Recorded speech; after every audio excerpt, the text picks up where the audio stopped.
ভাই আমি খুব সিম্পল সাধারণ আর মধ্যবিত্ত পরিবারের একটা ছেলে। সবসময় নর্মালি জামা কাপড় আর নর্মালিভাবে চলাফেরা করতে পছন্দ করি। পরিচয় সবার সাথেই, কিন্তু কাছের আর খুব আপন বলতে ওই দু একটা মানুষ। কারণ আমি আমার নিজের মেন্টালিটির মতন মানুষের সাথে চলাফেরা করতে সবচেয়ে বেশি পছন্দ করি।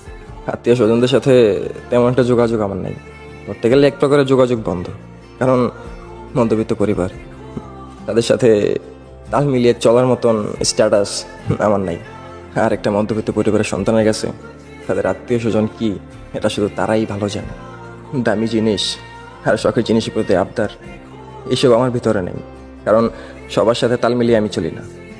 জীবনে সফলতা আর জীবনে সার্থকতা কি আমি জানি না, কিন্তু আমি নিজের পায়ে দাঁড়ানোর পর, প্রতিষ্ঠিত হওয়ার পর, বাবার মাথা থেকে যেদিন ঋণের বোঝা নামাতে পারবো, যেদিন নিজের কষ্টে উপার্জন করা টাকা দিয়ে বাবা মাকে হজ করাতে পারবো, সেদিনই জীবনের সার্থকতা আর জীবনের সফলতা অর্জন করেছি বলে মনে করতে পারবো।